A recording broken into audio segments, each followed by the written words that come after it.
Pagi, Luar biasa. Pagi. Apa kata Jalar hasil Jalar? Baik teman-teman, kita akan langsung masuk ke materi yang pertama ya. Saya minta Anda lebih fokus karena ini akan diujikan baik itu secara post-test maupun secara skill ya. Pada materi yang awal ini saya akan menyampaikan materi yang ringan dulu, jangan yang berat-berat, yaitu kaitannya dengan BLS ya. Oke, Kakak Elisa dan kawan-kawan, silahkan memberikan komentar apakah PPT-nya sudah bisa muncul dan apakah suara Pak Fuad terdengar dengan cukup jelas. Boleh diaktifkan suaranya, rekan-rekan. Silahkan. Sudah muncul Pak. Muncul Pak. Jelas Pak. Hatur nuhun semuanya ya, yang dari Batur Suksma ya. Oh ya, yang dari Bali hari ini ada juga ya, yang dari Bali mohon maaf belum disapa. Yang dari Bali ada juga hari ini teman-teman ya. Selamat bergabung Bli, Mbok, yang dari Bali ya. Ini mungkin yang kedua dari yang kemarin juga ada yang dari Bali. Baik, bismillahirrahmanirrahim. Kawan-kawan, kita mulai materi yang pertama. Kita akan membahas BLS. BLS itu singkatan dari Basic Life Support. Kalau ini kita terjemahkan in bahasa, maka artinya adalah bantuan hidup dasar. RCP atau CPR, itulah ilmu yang akan kita pelajari. Teman-teman, adapun BHD atau BLS yang akan kita sampaikan pada kesempatan hari ini itu sudah mengacu pada update keilmuan yang terbaru dari American Heart Association yang sedianya sudah diupdate oleh AHA sendiri pada bulan Oktober tahun 2020. Jadi sekali lagi ini sudah mengacu pada kurikulum yang terbaru. Teman-teman, karena kita masih berada dalam situasi pandemi COVID-19. Status pandemi belum dicabut dan beberapa varian COVID juga terus bermunculan. Jadi kita jangan lena meskipun angka COVID sudah sangat kecil, sangat turun dan landai. Tapi teman-teman, Anda jangan terlena dengan itu semuanya. Anda harus tetap berhati-hati ya. Jadi kami akan mencoba untuk mengetengahkan bagaimana cara melakukan CPR pada orang yang terduga COVID dan juga orang yang biasa-biasa saja. Jadi nanti teman-teman tahu bedanya ya. Jadi sekali lagi Bapak Ibu, kalau kita membahas soal RCP, kemudian kita bandingkan antara masa sebelum terjadi pandemi dan masa setelah terjadi pandemi, tentu akan ada hal-hal yang berbeda. Akan ada hal-hal yang dilakukan modifikasi. Ya, kenapa harus dilakukan modifikasi, Pak? Supaya kita dapat menjawab tantangan zaman. Apa tantangannya? Semua orang yang mengalami henti jantung di tengah pandemi ini, baik itu orang biasa, orang yang sudah suspek COVID, maupun orang yang sudah terkonfirmasi COVID, itu semuanya dapat terselamatkan. Itu harapan besar kita. Semuanya dapat ROSC, kan gitu ya? Atau sebagian besar lah dapat ROSC. Return of Spontaneous Circulation. Kembali lagi sirkulasinya secara spontan. Dalam kata lain, pasiennya tertolong, gitu kan? Tanpa membahayakan keselamatan bagi orang-orang yang melakukan tindakan pertolongan. Itulah pentingnya adanya modifikasi CPR di tengah pandemi. Kemudian fakta yang kedua, teman-teman, kita harus menyadari bahwa tenaga kesehatan termasuk di dalamnya adalah perawat, bidan, dan dokter. Ini merupakan profesi dengan risiko tertinggi tertular penyakit COVID-19 ya. Apalagi pada saat kita melakukan tindakan RCP. Praktek RCP potensi untuk tertular COVID meningkat. Alasannya adalah yang pertama, RCP itu meliputi berbagai prosedur yang menghasilkan aerosol. Termasuk di dalamnya adalah kompresi dada. Nih, tindakan Anda kena dada korban berkali-kali berulang-ulang itu menggunakan aerosol. Yang namanya CPR itu 30/2. Betul ya kawan-kawan ya. Setelah 30 kompresi, maka berikutnya Anda harus memberikan ventilasi. Memberikan ventilasi bertekanan positif menggunakan BVM. Teman-teman, itu juga menghasilkan aerosol. Kemudian yang ketiga adalah pemasangan alat bantu napas lanjut atau advanced airway.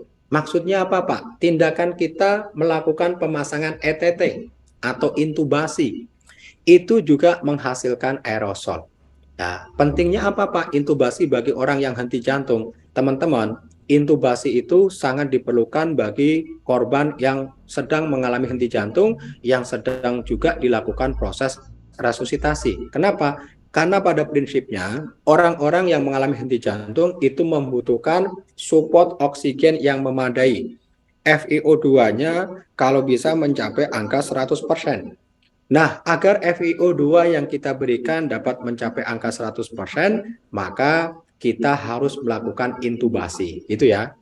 Yang perlu Anda ingat teman-teman, intubasi itu juga merupakan prosedural yang menghasilkan aerosol. Jadi hampir seluruh rangkaian tindakan RCP itu menghasilkan aerosol. Jadi teman-teman harus hati-hati ya. Kemudian yang kedua, Bang Windy Herdiansyah dan kawan-kawan, RCP ini mengharuskan tim penolong bekerja dalam jarak dekat satu sama lain maupun dengan pasien. Jadi Bang Windy akan sangat sulit ya, atau bahkan tidak bisa melakukan physical distancing. Nah, ini juga menjadi alasan yang kedua. Alasan yang ketiga adalah Kakak Mary Sambuari dari Kalimantan Timur, cardiac arrest, pasien memerlukan tindakan resusitasi dalam waktu yang cepat. Dan hal ini menyebabkan kemerosotan praktek kewaspadaan standar untuk mengontrol infeksi. Jika Kakak Anthony Van Davidson dan kawan-kawan tergesa-gesa ingin segera melakukan RJP, hati-hati Bang.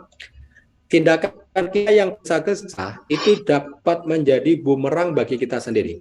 Merugikan bagi diri kita sendiri. Kenapa? Karena salah satu hal yang bisa kita alami adalah kalau kita tergesa-gesa pada saat kita menggunakan APD, ya baik pada saat proses pemakaian atau dikenal dengan istilah donning maupun nanti pada saat tahap pelepasan atau dikenal dengan istilah doffing, itu akan berpotensi untuk tidak kita kerjakan mengikuti SOP yang ada, gitu ya. Jadi bahasa mudahnya gini, nonsen, percuma Anda berpakaian APD lengkap.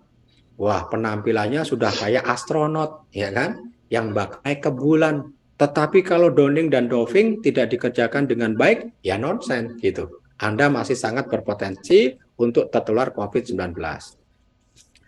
Oke, kita lanjutkan Bapak Ibu. Karena tingginya angka henti jantung selama perhelatan pandemi, ya kan? Lalu kemudian tadi disebutkan bahwa sana Kakak Elisa dan kawan-kawan ketika melakukan RCP, potensi untuk penularannya juga meningkat. Sebab itu, lahirlah prinsip umum resusitasi, baik itu untuk korban dewasa, anak maupun bayi di tengah-tengah pandemi. Apa saja yang harus diperhatikan? Yang pertama, Kakak Uli Siahaan, Kakak Anissa Arlianti, Kakak Yurnia Ningsih, dan kawan-kawan ya, harus mengurangi paparan terhadap penolong. Ya, caranya bagaimana Pak Fuad? Anda mesti menggunakan APD lengkap sebelum memasuki ruangan atau tempat kejadian. Terkait dengan APD Bapak Ibu, mohon izin ya, saya akan tuliskan di kolom chat, ini berdasarkan rekomendasi AHA. Terkait APD. Ya, ini dari AHA teman-teman, sumbernya AHA 2020. Ya. Yang pertama adalah untuk pasien non-COVID ya. Saya minta teman-teman jangan ngetik dulu biar ketikan Pak Fuad tidak terpotong. Untuk non-COVID maka cukup APD level 1. Yang kedua untuk pasien yang suspek COVID ya. Maka minimal kawan-kawan ya, minimal ini ya. Minimal adalah APD level 2. Lalu kemudian yang ketiga, untuk pasien yang terkonfirmasi COVID ya, maka teman-teman wajib ya APD level 3. Nah, termasuk yang wajib APD level 3 adalah pasien DOA. Termasuk pasien DOA. Tahu ya DOA ya teman-teman ya? DOA itu kepanjangan dari Death on Arrival. Ya, datang ke UGD, ke rumah sakit sudah dalam kondisi yang tidak bernyawa. Ya, itu harus menggunakan APD level 3. Kemudian yang kedua, membatasi jumlah personel. Kawan-kawan, untuk korban-korban yang dinyatakan bukan COVID atau negatif COVID, maka dalam proses pertolongannya Anda boleh 6 orang. Ya, 6 orang ya. 6 orang ini nanti berbagi peran. Kalau di rumah sakit ada yang jadi leader, kompresor, ventilator, defibrilator, kemudian medicine dan juga recorder, 6 orang. Untuk pasien yang biasa atau pasien yang negatif COVID. Sedangkan untuk pasien yang suspek COVID dan pasien yang terkonfirmasi COVID, maka jumlah personelnya harus dibatasi, yaitu 3 maksimal 5 orang. Gitu ya. Kemudian yang ketiga adalah pertimbangan penggunaan alat RJP mekanik pada pasien dewasa dan dewasa muda yang memenuhi kriteria tinggi dan berat badan. Artinya begini, kalau di tempat Anda bekerja kawan-kawan, itu ada mesin RJP ya, tahu ya, yang bisa gerak-gerak sendiri. Nah, ini elektrik atau robotik itu. Silahkan gunakan alat CPR mekanik tersebut. Kalau tidak tersedia bagaimana Pak? Ya, Anda baru menggunakan cara manual, gitu ya. Tetapi kalau ada alat RJP mekanik, pakai itu. Kemudian yang terakhir adalah komunikasikan status COVID-19 ke setiap penolong yang baru, agar penolong yang baru datang itu juga menggunakan APD yang sesuai. Ya, kalau pasien biasa ya level 1, suspek COVID ya minimal level 2, kalau terkonfirmasi COVID maka harus level 3.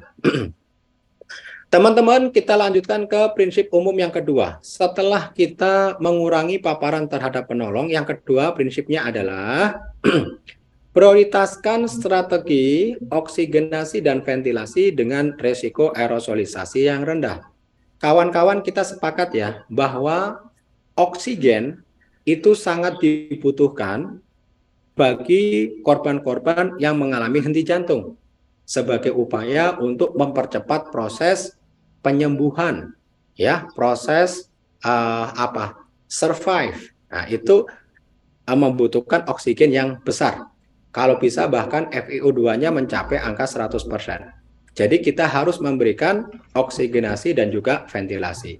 Tapi yang perlu diingat begini teman-teman, tindakan kita memberikan oksigen dan juga bantuan nafas itu kan semuanya bertekanan positif, maka itu juga menghasilkan aerosol. Oleh sebab itu, ikutilah SOP-SOP di bawah ini. Yang pertama, rekomendasi dari AHA adalah gunakan penyaring HEPA, High Effectiveness Particulate Air. Ini merupakan penyaring yang dengan efektivitas yang sangat tinggi dalam melakukan penyaringan terhadap partikel yang ada di udara. Dengan tingkat keefektivitas 99,73%. Jadi benar-benar sangat bermanfaat untuk menekan aerosol. Untuk seluruh ventilasi kawan-kawan, baik ketika Anda memberikan ventilasi menggunakan BVM maupun menggunakan ventilator maupun oksigenasi pasif menggunakan NRM, kalau bisa harus terkoneksi dengan filter HEPA. Kemudian yang kedua, intubasi di awal menggunakan pipa ETT dengan kaf bila memungkinkan. Teman-teman, ternyata ETT itu memiliki 2 tipe. Yang pertama, Kakak Anissa, itu disertai dengan kaf. Yang kedua, tidak disertai dengan kaf. Lalu yang mana Pak yang direkomendasikan untuk pasien COVID serta terkonfirmasi COVID? Ya tentunya Anda harus menggunakan selang ETT yang dilengkapi dengan kaf, gitu ya. Kemudian yang ketiga, tugaskan intubator yang dengan kemungkinan berhasil melakukan intubasi dalam percobaan yang pertama. Jadi Kakak Friska Adelina, kemudian Kakak Rina dan rekan-rekan semuanya harus memilih nih ya intubatornya yang benar-benar handal. Harapannya apa? 1 kali colok, just gitu, selang ETT langsung terpasang tepat pada sasaran. tidak terjadi kegagalan. Misalkan selang ETT masuk ke esofagus atau selang ETT masuk ke lobus paru sebelah kanan. Gitu ya Bang Antos ya. Kemudian yang berikutnya, hentikan kompresi dada ketika Bang Antos dan kawan-kawan sedang melakukan intubasi. Nah, pada saat melakukan intubasi, maka sekali lagi RJP boleh dihentikan. Akan tetapi, pada saat Anda menghentikan RJP, itu tidak boleh lebih dari 10 detik. Ingat ya kawan-kawan ya, tidak boleh lebih dari 10 detik. Loh, kenapa Pak? Kalau kita menghentikan RJP terlalu lama, maka pasokan darah, aliran darah yang menuju ke otak itu juga akan ikut terhenti. Dan itu sangat merugikan bagi pasien. Kenapa? Karena otak yang tidak mendapatkan pasokan darah, dia dapat mengalami kerusakan dan kematian yang lebih luas. Nah, kalau itu terjadi bagaimana Pak? Ya, angka survivalnya akan turun. Gitu ya kira-kira ya. Kemudian ini masih dalam rangka prinsip yang kedua, pertimbangkan penggunaan video laringoskopi bila ada. Jadi untuk meningkatkan keberhasilan intubasi, maka Kakak Robiatul Habibah dan kawan-kawan dari Bekasi harus menggunakan VL kalau memang ada. Kemudian sebelum diintubasi, Anda untuk urusan oksigenasi dan ventilasi, Anda boleh menggunakan BVM yang tentunya terkoneksi dengan filter HEPA. Ini penting saya sampaikan teman-teman. Ventilasi di tengah-tengah pandemi itu harus menggunakan device, menggunakan peralatan. Ya, Anda tidak boleh memberikan ventilasinya ugal-ugalan. Ugal-ugalan Pak maksudnya apa? Mouth to mouth, ya, dari mulut langsung ke mulut. Wah, jangan. Ya, harus menggunakan device atau peralatan. Contohnya adalah BVM, ambu bag. Nah, kalau nggak tahu BVM, ambu bag yang bikin untuk bagging ya. Itu pun yang harus terkoneksi dengan filter HEPA dan sealnya itu rapat, tidak ada yang bocor. Ya. Nah, kawan-kawan, jika intubasi harus ditunda, maka pertimbangkan supraglottic airway. Jadi anjurannya tadi adalah segera dilakukan intubasi. Tetapi bila mana intubasi gagal, maka sebagai alternatifnya Bapak Ibu boleh menggunakan supraglottic airway. Saya tuliskan ya, alternatif intubasi. Nah, alternatifnya apa kalau gagal? Gunakan apa tadi teman-teman? Supraglottic airway. Supraglottic airway itu contoh alatnya adalah LMA, laryngeal mass airway, LTA, laryngeal tube airway, atau Combitube. Nah, Combitube. Besok pada saat loading akan diajarkan cara masang LMA, LTA, Combitube ya. Kalau menggunakan ketiga peralatan ini sudah pasti akan berhasil. Ya, tidak ada cerita orang dipasang LMA gagal, itu nggak mungkin. Ya, uang tinggal masuk aja jadi dorong ke mulut ya. Kemudian yang terakhir, minimalkan diskoneksi, sirkuit harus dalam kondisi tertutup.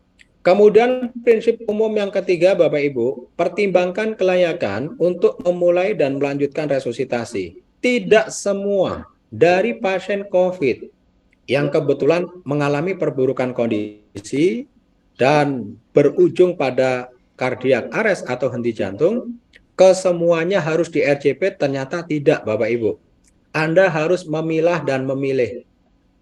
Lalu kemudian kalau harus memilah dan memilih, faktor-faktor apa Pak yang harus kami pertimbangkan? Yang pertama adalah faktor usia. Kalau usianya sudah di atas 65 tahun, kemudian juga memiliki komorbiditas atau penyakit penyerta, ini sebaiknya benar-benar dipertimbangkan. Ya, kalau perlu Anda izin dari awal untuk tidak melakukan RJP bila nanti terjadi perburukan kondisi. Kenapa? Karena pasien atau korban yang sudah terkonfirmasi COVID, usianya di atas 65 tahun dan memiliki komorbiditas, ini dianggap kondisinya sudah parah Bapak Ibu.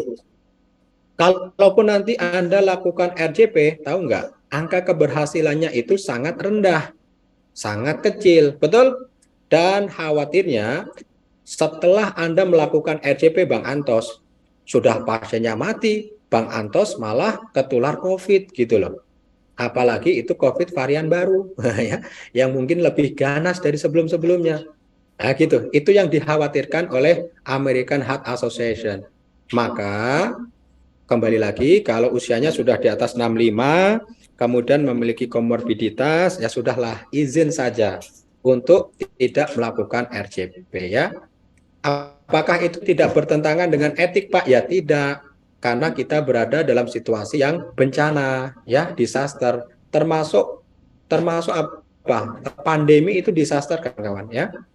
Kalau terjadi disaster, maka akan berlaku sebuah hukum atau aturan yang memang berbeda dari kondisi normal, ya. Itu Dewan Etik nggak akan ngutik-ngutik, ya kan? Justru kalau dia memaksakan harus ditolong, wah nanti kalau ada salah seorang anggotanya yang tertular COVID bisa dituntut balik, ya. Oke. Paham ya, teman-teman? Untuk prinsip umum yang ketiga ini hanya berlaku untuk kejadian henti jantung di dalam rumah sakit atau in hospital cardiac arrest. Maksudnya bagaimana? Kawan-kawan ketemu pasien henti jantungnya di dalam rumah sakit. Ini adalah seorang pasien, maksudnya seperti itu, yang sudah dilakukan perawatan di rumah sakit.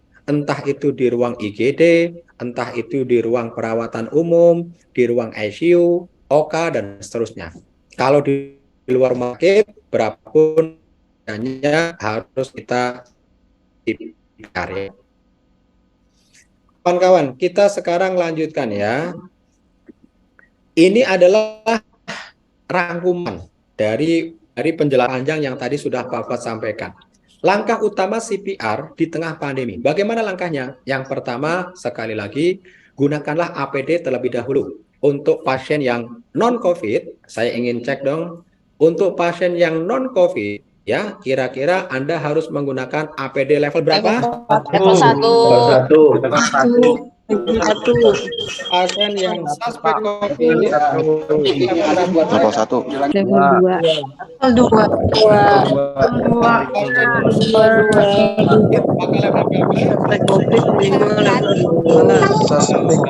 Jawabannya betul ya, kayak helikopter ya. Level 3.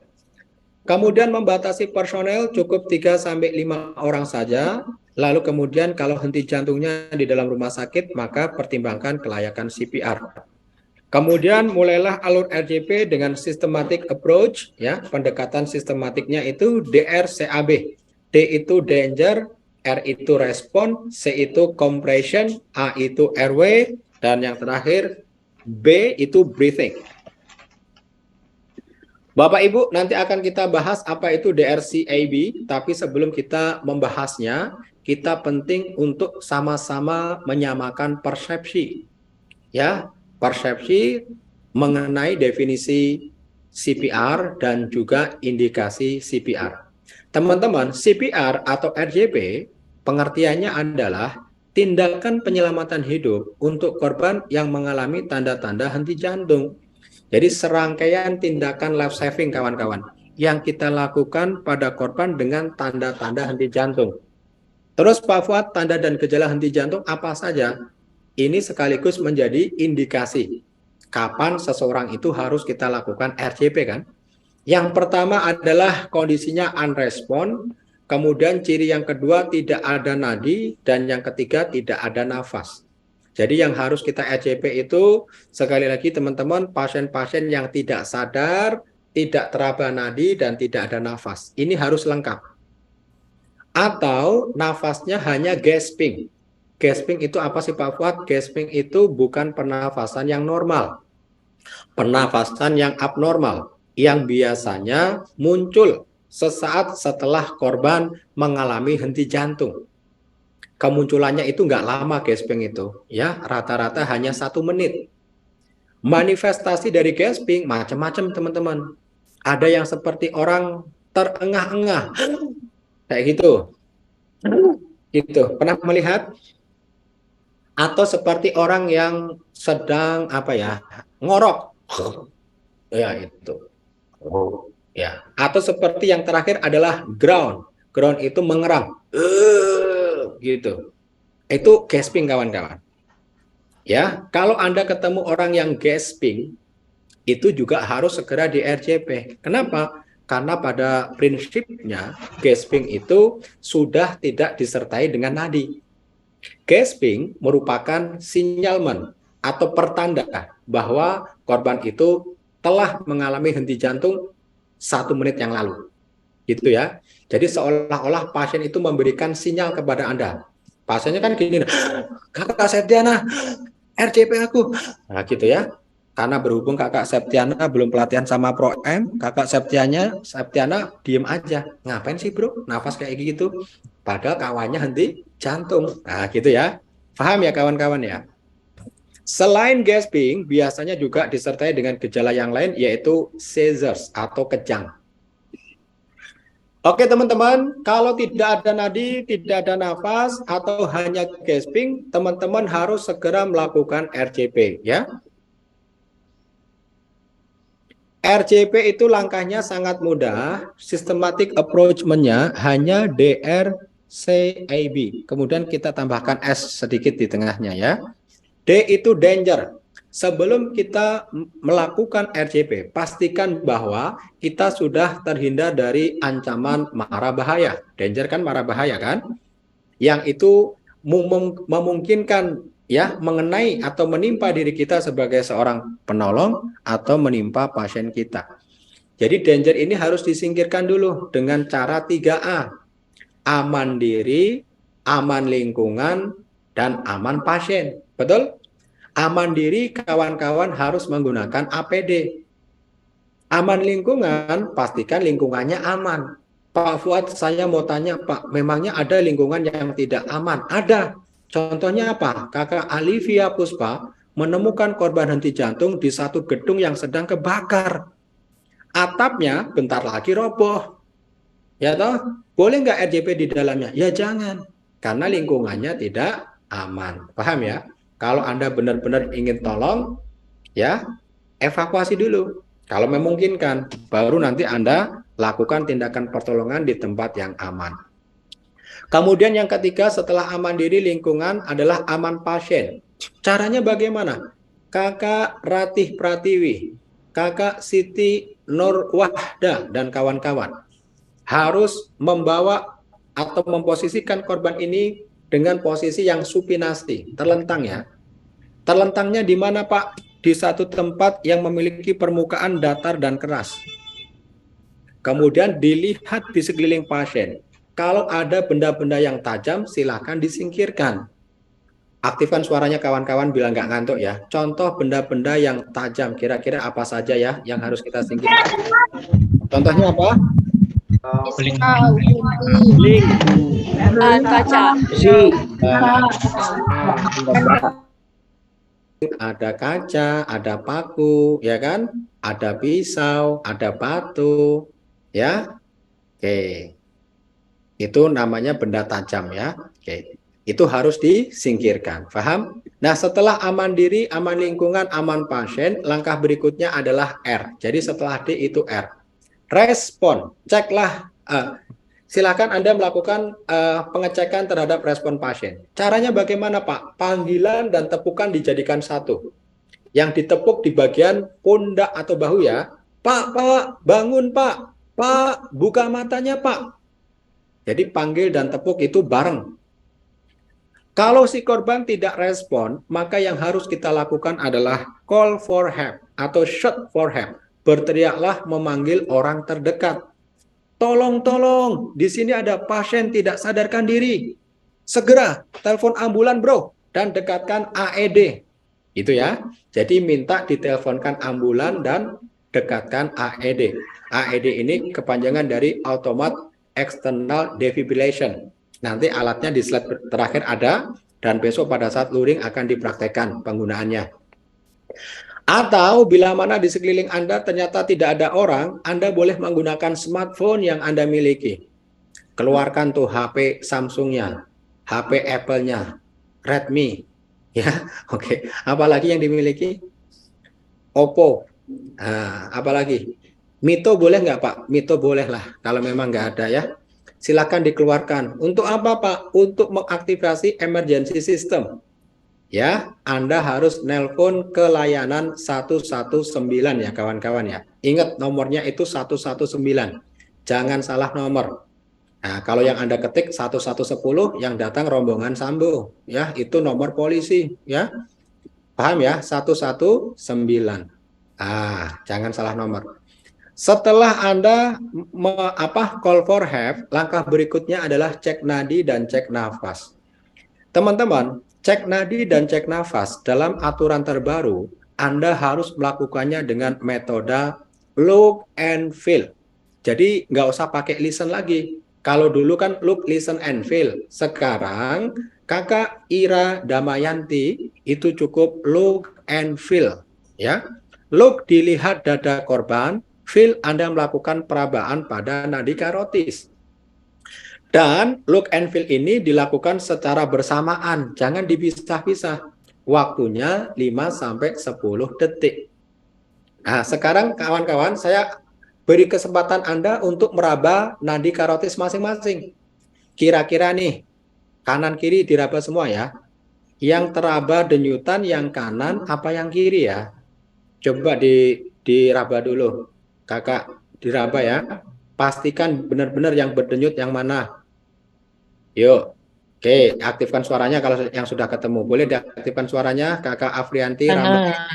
Kanan Pak, di kanan. Ya. Yang terdekat dengan badan. Yang kiri ya. Kawan-kawan kita dari Medan katanya kanan, ya. Kawan-kawan kita dari Kalimantan Timur katanya yang kiri. Ini gimana ya? Sama-sama perawat, cuman beda kota, kok beda itu nadinya ya? Yang betul yang mana teman-teman? Kanan dan kiri dua-duanya berdenyut ya. Oke. Selamat Anda di prank ya. Kanan dan kiri dua-duanya berdenyut. Mana ada orang berdenyut hanya di satu sisi. Pak, sumpah Pak, sebelum Bapak ngasih tahu punya aku yang berdenyut kanan doang. Wah, berarti yang kiri lagi soak mungkin Mas. Sebelum Bapak ngasih tahu Pak, punya aku yang berdenyut cuman kiri doang, yang kanan enggak. Mungkin yang kanan sedang lelah kali ya menghadapi pandemi ya. Jadi yang betul adalah kanan dan kiri dua-duanya berdenyut. Sekaligus ini menjadi pertanyaan yang sering dilontarkan oleh masyarakat atau mahasiswa ya. Biasanya sering pada tanya, Pak yang diraba ya nadinya yang kanan apa kiri? Jawab, serah lu ya, posisi lu di mana ya. Kalau posisi Anda di sebelah kiri korban, maka yang kiri. Kalau kamu di kanan korban, maka yang kanan. Kan begitu. Jangan sampai posisi Anda di kanan korban, yang diraba yang kiri. Posisinya di kiri, yang diraba yang kanan. Nanti dikira nyekik korban. Kira-kira begitu ya Kakak Monica, Marta Widya ya. Dan kawan-kawanku semua. Oke? Nah, ini adalah hasilnya kawan-kawan. Kalau memang tidak ada nadi dan tidak ada nafas, maka Kakak Anis Andriani harus segera melakukan RCP 30:2. Paham ya? Jadi RCP itu 30:2. Kompresinya 30, duanya untuk ventilasi. 1, 2, 3, 4. 30, beri 2 ventilasi. 1, 2. RCP lagi. Tuh, 2, 3, 4, 30. 1, 2. Gitu ya. 30:2. Lakukanlah dengan penuh semangat dan heroik. Gitu kan. Nah, pada saat Anda melakukan RCP, bila mana tiba-tiba pasien berespon, Kakak Anggia Restu Azami lagi RCP nih, tuh 2, 3, 4 tiba-tiba pasiennya respon. Respon itu mulutnya batuk-batuk, tangannya gerak-gerak, atau kakinya mungkin nendang-nendang. Yang penting gerak aja. Ada aksi yang dilakukan oleh korban. Kalau berespon bagaimana Bang? Hentikan RJP-nya. Kemudian Kakak Anggia dan kawan-kawan perlu untuk melakukan reevaluasi. Reevaluasi terhadap apa Pak? Nadi dan nafas. Anda periksa kembali. Gimana hasilnya Anggia? Nadinya teraba Pak, tapi nafasnya belum muncul. Apa yang harus kami lakukan? Mintalah Kakak Anis Andriani untuk memberikan ventilasi. Paham ya? Jadi kalau nadi ada, nafas tidak ada atau belum muncul, Anda berikan ventilasi Besti ya. Banyaknya adalah 10 kali per menit. Nah, selama 2 menit. 10 kali per menit maksudnya bagaimana Pak Fuad? 60 dibagi 10 ketemunya 6. Paham ya? Setiap 6 detik Anda harus remas backingnya 1 kali. Maka nanti Anda harus hitung tuh 1.000, 2.000, 3.000, sampai 1.000, 5.000. 6-nya set gitu kan? Nah, hitung lagi 1.000, 2.000, 3.000, sampai 1.000 ya. Ini ngitungnya versi Padang. 5.000, 6-nya masuk Bang. Set gitu. Ya. Oke, setelah 2 menit Anda evaluasi kembali nadi dan nafas. Hasilnya bagaimana? Kata Kakak Monica, Pak, nadinya teraba Pak dan nafasnya sudah muncul. Terlihat adanya pengembangan dada Pak. Oke. Kalau sudah ada nadi, sudah ada nafas, maka yang perlu Anda lakukan adalah recovery position. Jadi kalau posisi korban di luar rumah sakit, out hospital cardiac arrest, maka lakukanlah recovery position. Posisi recovery itu bagaimana, Bang? Posisi recovery itu miringkan pasiennya. Miringnya kemana, Pak Fuad? Miringnya ke arah penolong atau ke bagian sisi tubuh korban yang tidak mengalami cedera. Paham ya? Jadi miringnya ke arah penolong dulu. Pak, kita ingin miringkan ke arah kita, tapi tangannya patah, Pak. Ya sudah, miringkan ke sisi yang sehat. Gitu ya. Kenapa harus dimiringkan, Bang? Ini untuk mencegah aspirasi. Tahu ya teman-teman ya? Mencegah aspirasi. Nah, setelah ambulan datang, kita perlu untuk membawa korban ini ke rumah sakit. Untuk apa, Pak? Untuk diberikan tata laksana ROSC, Return of Spontaneous Circulation, ya. Saya akan tuliskan ya. Tata laksana ROSC itu tata laksana pasca henti jantung, ya. Yang pertama adalah primary survey.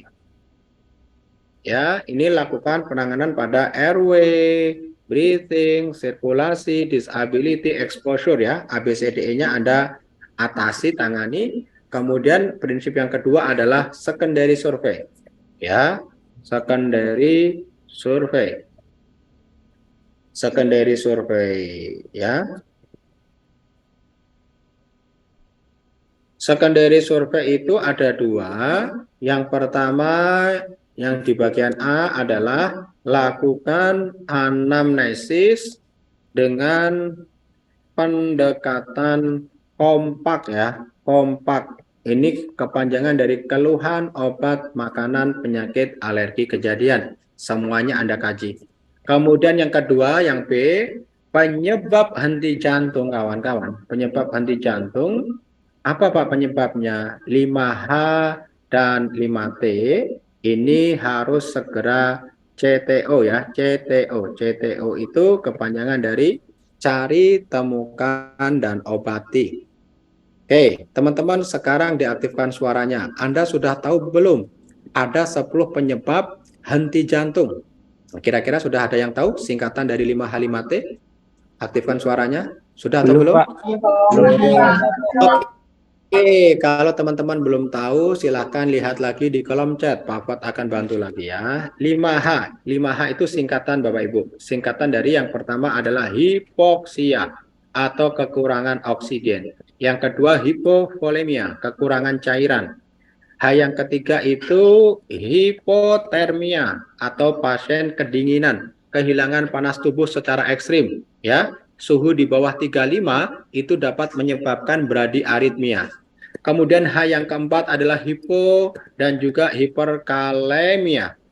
Ya, kalium itu normalnya 3,5 hingga 5,5. Disebut hipokalemia jika kurang dari 3,5, dikatakan hiperkalemia jika lebih dari 5,5. Itu dua-duanya berbahaya kawan-kawan. Kalau hiperkalemia menyebabkan bradiaritmia, hipokalemi menyebabkan tachyarrhythmia. Itu harus dikoreksi.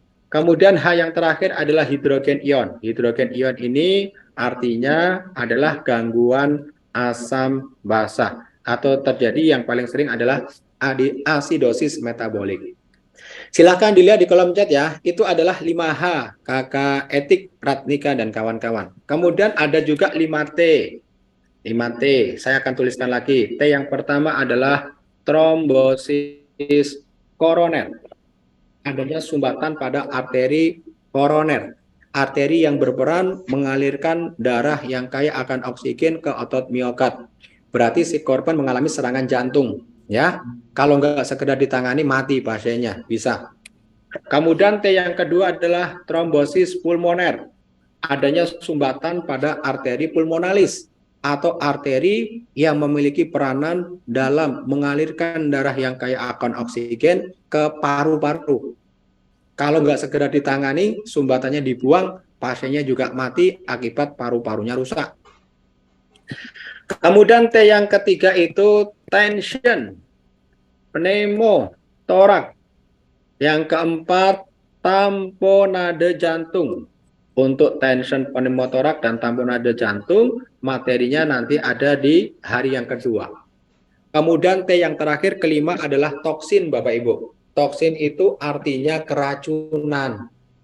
Ya, di sini kawan-kawan percaya enggak kalau ada keracunan itu bisa menyebabkan henti jantung? Percaya apa enggak kawan-kawan? Iya. Kalau ada kata buktiannya nanti pada saat bahkan depanmu itu ada Alfamart ya. Kamu masuk kira-kira beli baygon yang paling gede ya. Nanti kamu minum. Minumnya anget apa dingin Pak? Sesuai seleramu ya. Yang penting diminum Besti ya. Kira-kira bagaimana? Ya. Oke. Soalnya ada peserta loh ngeyel.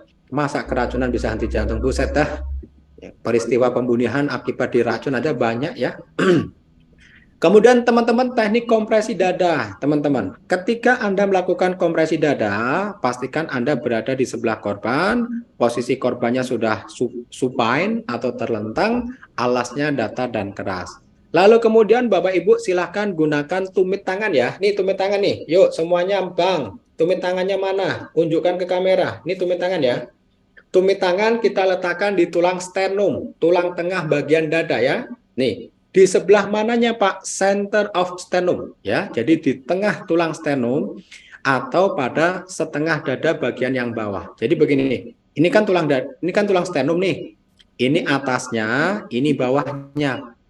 Betul? Tengah-tengahnya mana nih? Nah, kira-kira di sinilah tengah. Ini setengah atas, ini setengah bawah.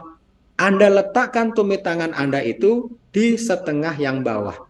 Ya, kalau Anda bingung-bingung, pokoknya diletakkan pada center of sternum, ya, di tengah-tengah tulang sternum di sini, ya.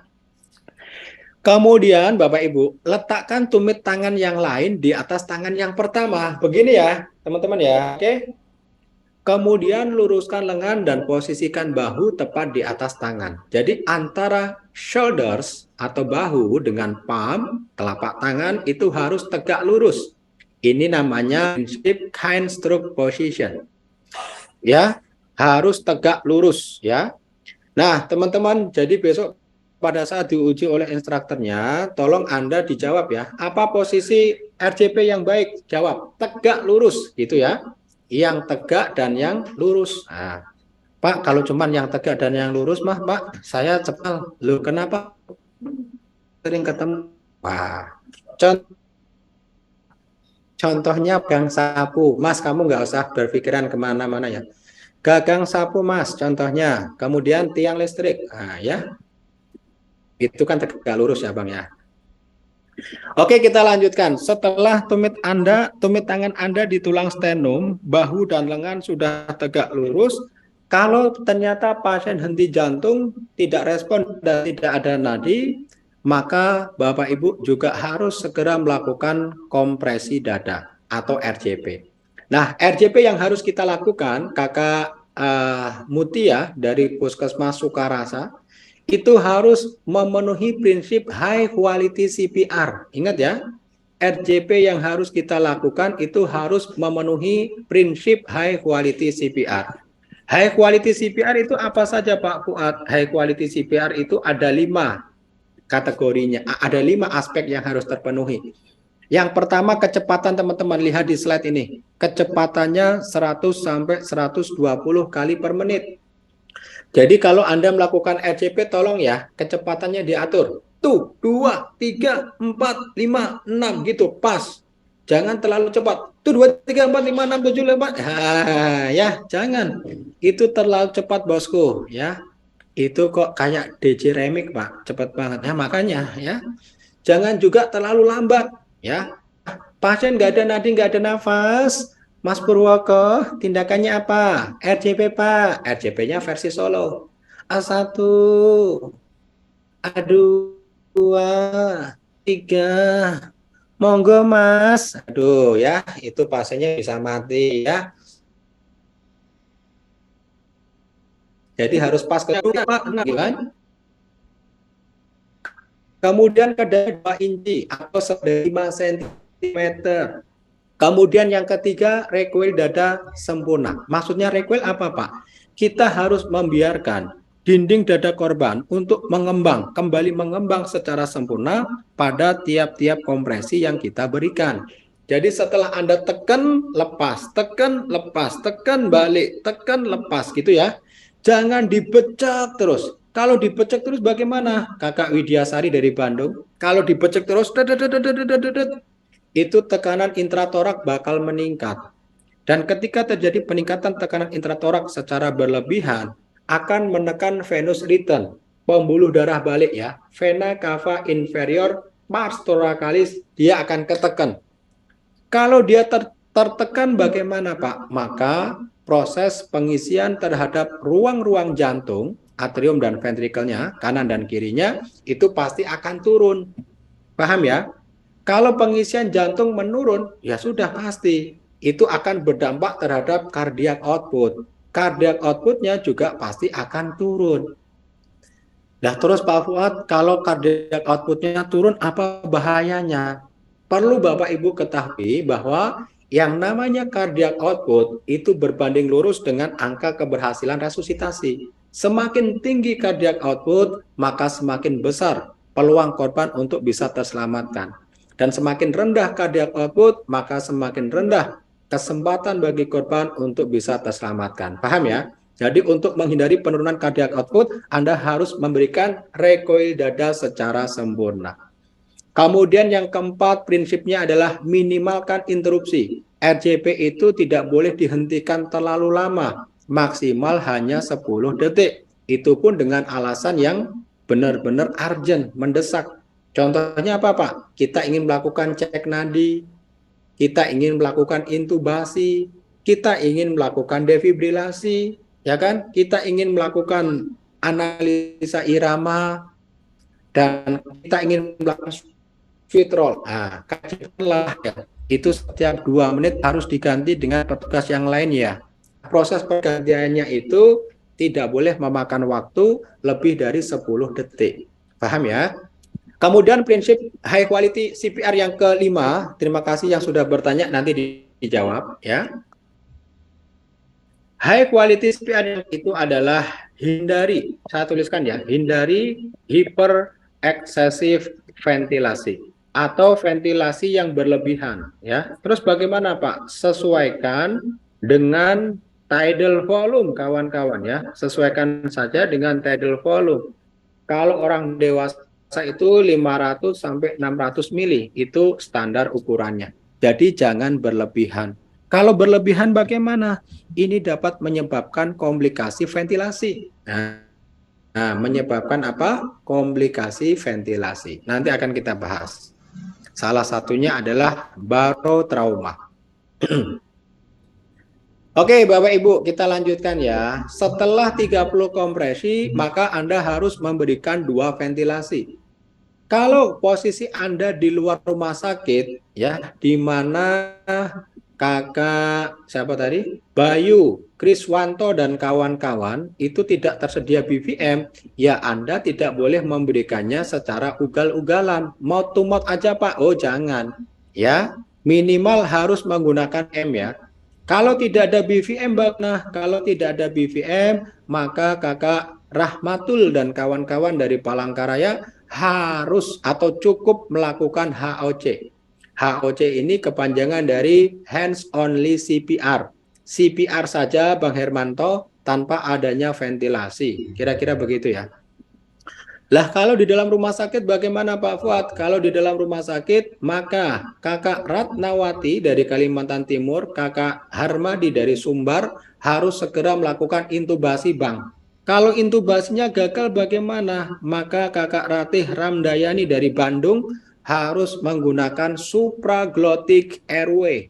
Ya, supraglottic airway tadi contohnya sudah tahu ya Kakak Ratih adalah LMA, LTA atau Combicuk ya. Kemudian untuk meningkatkan angka keberhasilan resusitasi, khususnya yang berada di luar rumah sakit, Kakak Pitria AC dari Palangkaraya, maka harus menggunakan yang namanya AED. Ini AED, teman-teman, ya. Kepanjangan dari Automated External Defibrillation. Bapak Ibu, alat ini terbukti ampuh ya meningkatkan angka keberhasilan RCP. 40 hingga 60% lebih tinggi ketimbang RCP yang dilakukan tanpa menggunakan AED. Jadi Kakak Fitri ya, kalau Anda ketemu dengan orang henti jantung dan di situ ada AED, tolong digunakan ya. Nah, cara menggunakan AED gampang kawan-kawan, silahkan diambil alatnya dan didekatkan kepada korbannya. Setelah dekat dengan korbannya, Anda buka AED-nya, Anda tekan tombol on. Tekan tombol on-nya. Setelah hidup, maka dengan sendirinya AED akan memberikan perintah. Jadi AED itu begitu nyala, itu dia akan ngomong ya. Kakak Safarijah dan kawan-kawan tinggal mendengarkan perintahnya apa, lalu kemudian diikuti semuanya. Misalkan, apply pads. Apply pads, gitu kan? Pasang padnya, ya pasang. Kakak Eki Oktaviretno, susah banget namanya Kakak Eki ya. Langsung dipasang, satu di sternum, satu di apek, oke? Kemudian yang kedua, saat AED melakukan analisa irama, AED analyze heart rhythm, stop CPR, hentikan RJP-nya agar hasilnya tidak bias. Apakah iramanya itu benar-benar datang dari jantung korban atau dari hasil kompresi? Maka hentikan dulu kompresinya beberapa saat. Kasih kesempatan AED untuk melakukan analisa irama. Dan yang keempat, saat AED memberikan instruksi untuk memencet tombol shock, maka Kakak Ananda Aisti ya dari Bandung dan kawan-kawan juga harus segera memencet tombol shock. Tapi sebelum Anda melakukan pemencatan terhadap tombol shock, Bu Susanti Eka itu harus berteriak dulu ya Bu ya. Everybody clear gitu. Semua harus nyingkir Pak. Everybody clear, clear. Semuanya nyingkir. Kakak Mihail Molanda nyingkir, Kakak Anissa nyingkir, Kakak Regita nyingkir, Pak Ojak juga nyingkir. Ya, ada Pak Ojak. Pak Ojak nyingkir Pak. Set. Ya, setelah semuanya nyingkir dan bilang clear, Anda tekan tombol shock-nya. Jangan sampai Bang Ojak dan kawan-kawan kesambar aliran listrik. Kalau kesambar aliran listrik bagaimana Pak? Ini rentan terjadi aritmia. Masih syukur kalau aritmia Bapak. Ada pula yang mengalami SCA, sudden cardiac arrest, ya, henti jantung tiba-tiba. Nah, nanti kalau temenmu henti jantung, nambah dong yang jadi korban ya. Jadi harus everybody clear ya. Kalau mesin AED memberikan shock itu artinya iramanya VT atau VF. Tetapi kalau AED tidak memberikan shock, maka Kakak Salsabila, Akmaliah dan kawan-kawan iramanya berarti non shockable. Kalau enggak PA asistol. Paham ya? Nah, jadi untuk urusan analisa irama serahkan dengan AED. Kawan-kawan yang terakhir, ini slide penutup. Komplikasi RJP, bahwa RJP kalau tidak kita kerjakan dengan baik, dengan benar, itu bisa menjadikan komplikasi yang lain. Komplikasi kompresi yang pertama adalah fraktur iga atau sternum. Disuruh ngeletakin di sternum, yang malah diletakkan di koste, di iga. Tahu nggak? Kalau iga yang kita becek, ya darahnya tidak ngalir. Kalau darahnya tidak ngalir, otaknya rusak. Kalau otaknya rusak, pasiennya mati. Udah gitu, yang kedua, matinya gentayangan. Kok gentayangan kenapa Pak? Kostenya patah.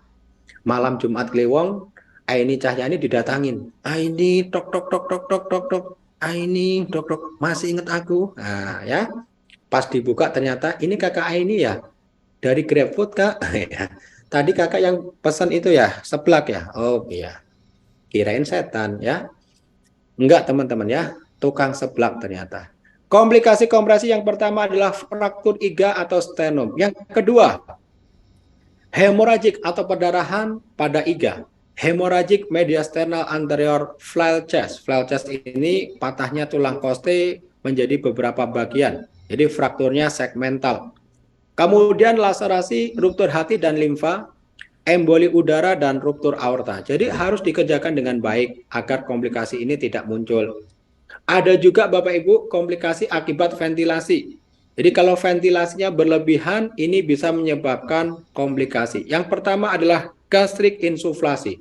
28, 29, 30. Bagging 1, 2 diremas semua oleh teman-teman.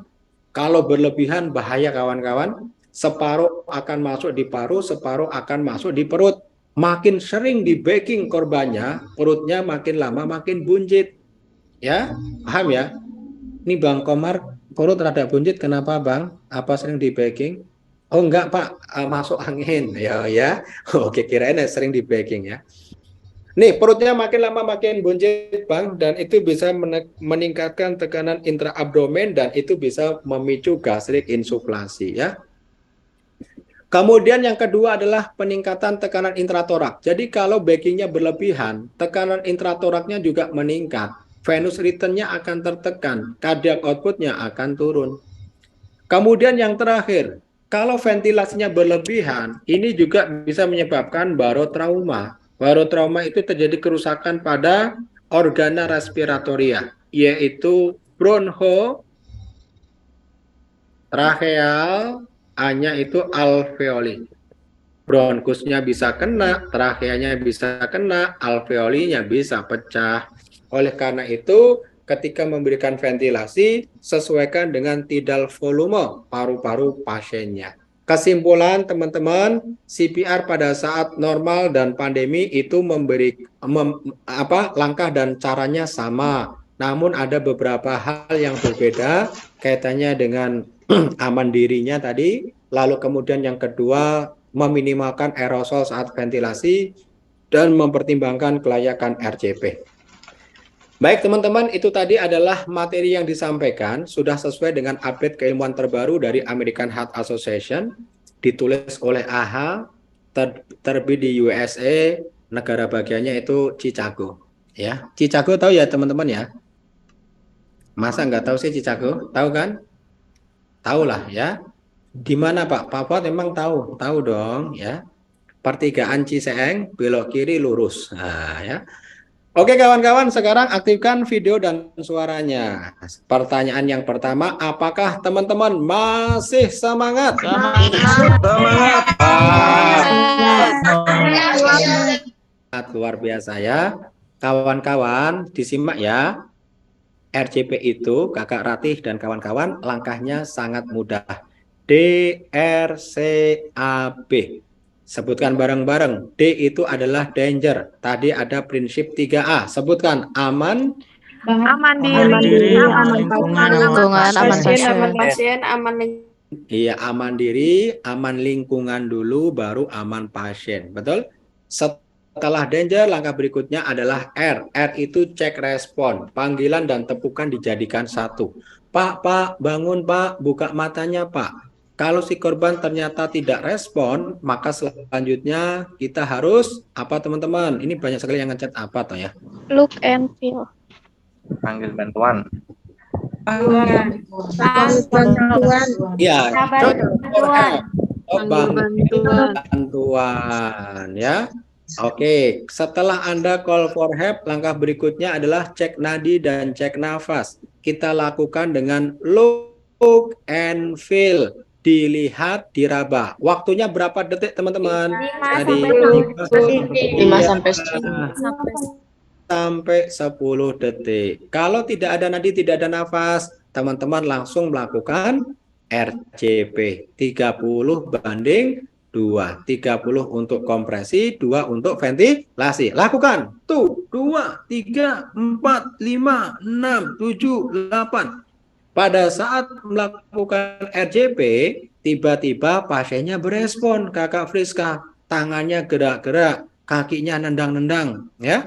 Apa yang harus kita lakukan kalau melihat pasien tiba-tiba berespon? Aktifkan suaranya, yuk. Kan SCP.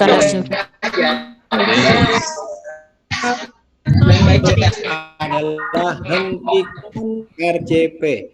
Kemudian Kakak Anissa Arlianti dan kawan-kawan cek kembali nadi dan nafas. Bagaimana hasilnya Kakak Anissa? Pak, nadinya sudah teraba, tapi nafasnya belum muncul. Apa yang harus kita lakukan? Kalau nadi ada tapi nafas belum muncul, yuk aktifkan suaranya. Ventilasi. Ventilasinya berapa banyak kawan-kawan? Boleh diaktifkan suaranya? 10 kali menit. 10 kali per menit selama 2 menit. Ya, setelah 2 menit Anda evaluasi kembali nadi dan nafas. Bagaimana hasilnya? Kakak Yogi Aan, Pak, nadinya alhamdulillah Pak sudah teraba dan nafasnya sudah muncul. Kalau nadi ada, nafas sudah ada, maka apa yang harus teman-teman lakukan? Yuk, aktifkan suaranya. Posisi pasien. Posisi. Dimiringkan pasiennya untuk mencegah aspirasi. Ya, setelah ambulan datang, maka Kakak Esther, Desi Simbolon dan kawan-kawan harus membawa korban ini ke A, rumah sakit, B, rumah pacar, atau C, rumah duka. Yang betul yang mana teman-teman? Rumah Sakit. sakit, ya, untuk dilakukan tata laksana ROSC. Primary survey kita laksanakan dulu. Airway, breathing, sirkulasi, disability exposure itu ditangani, kemudian masuk ke secondary. Lakukan anamnesis dengan pendekatan kompak. Kompak itu singkatan teman-teman. Keluhan, obat, makanan, penyakit, alergi ada tidak, dan K-nya yang terakhir adalah kejadian. Itu nanti ada di materi selanjutnya ya. Nggak usah ulang-ulang Pak, ulang-ulang Pak, ulang-ulang. Nggak usah, kelamaan ya. Kemudian penyebab henti jantung 5H, 5T itu harus segera CTO. Apakah kepanjangan dari CTO? Cari, temukan. O-nya apa teman-teman? Ini apa? Tidak ada suara. Oh my God, nggak ada yang ingat. Mas.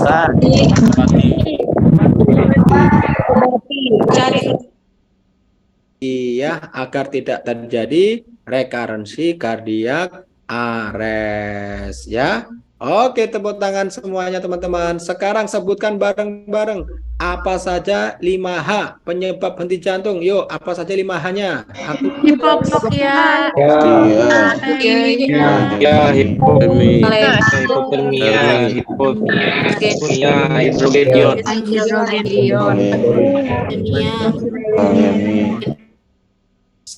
Takaremnya Felmi.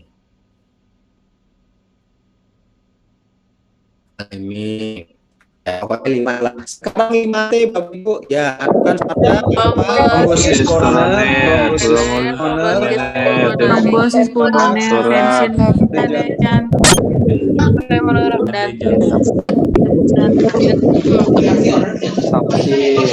ya, toksin ya.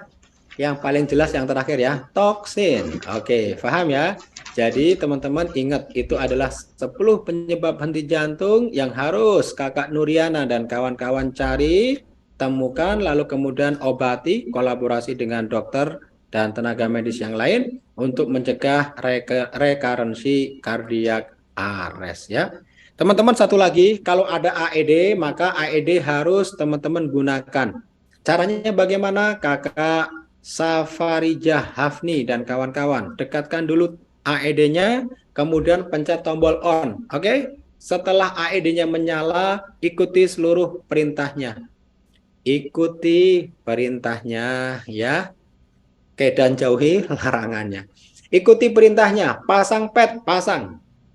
Hentikan RJP-nya, hentikan. AED sedang melakukan analisa irama. Dan saat AED memberikan perintah bagi kakak Yoni, Yohana, si payung untuk menekan tombol shock, maka harus segera dilakukan. Namun sebelum tombol shock ditekan, Anda harus pastikan clear area. Semuanya sudah nyingkir. Kawan-kawan harus berteriak apa dulu? Every, aktifkan suara. Everybody clear. Ya. Kalau ada temennya bilang everybody clear, yang lain harus kompak ya, bilang clear gitu ya. Boleh kita coba? 1, 2, 3. Everybody clear.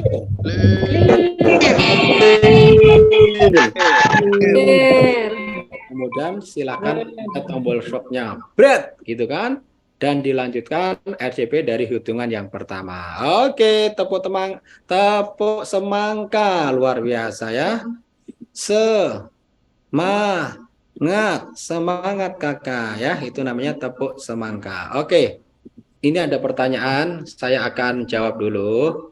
Kasihan karena sudah mengetik, apalagi ini keluhannya Pak, nggak bisa ngaktifin suara, bisa Bapak aja yang telat ya. Sekarang ini pertanyaan, kita jawab ya, satu persatu. Bismillah. Ini dari siapa nih yang pertama? Dari Kakak Hermanto, to everyone. Kakak Hermanto ini dari Palangkarata. Palangkaraya dong, kok pakai T?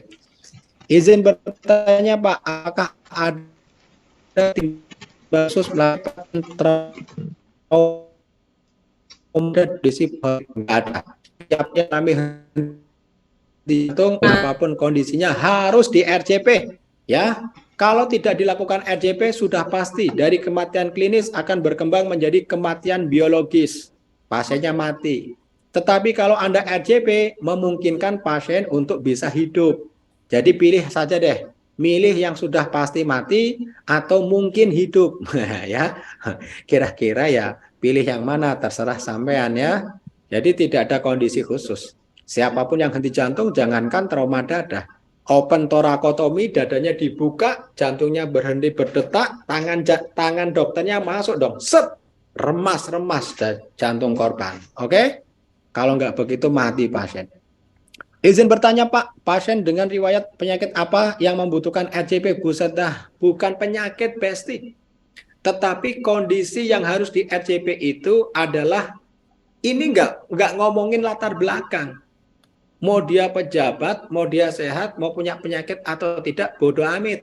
Ya, pokoknya kalau tidak sadar, tidak ada nadi, tidak ada nafas, ya RCP. Ya kan?